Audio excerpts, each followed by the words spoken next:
To the UK, where challenges lie before the medical staff as they are in dire need of personal protective equipment in the battle against coronavirus. Some are blaming the shortage on government unpreparedness in the early days. Andrew Wilson has this report. A consignment of PPE arriving into Scotland from China. This is now where demand is outstripping supply on a global scale. 10 million face masks, infusion pumps for intensive care and virus-collecting kits, all weapons in the armoury to combat the spread and effects of COVID-19. Fears over their scarcity are seriously alarming UK medical staff, as well as concerns that the government gave away crucial supplies. We did send protective equipment to China, but I think it's important to stress two things there as well. The first thing is that the personal protective equipment that we sent to China was to help with the most extreme outbreak in Wuhan. That personal protective equipment was not from our pandemic stock.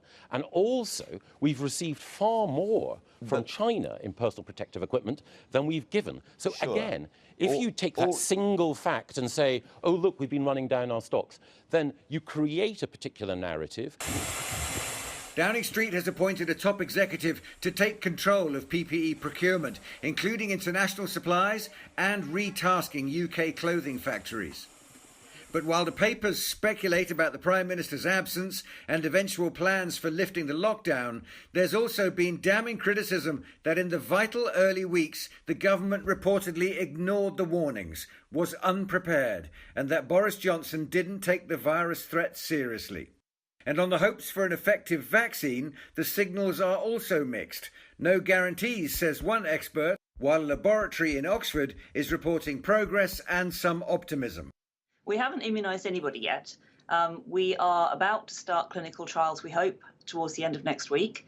We are waiting for the final safety test to be done with the vaccine and the final approvals to be given. But in the meantime, we've been given permission to start recruiting volunteers and explaining the process of the vaccine trial to them, to take blood samples from them, to check their health status.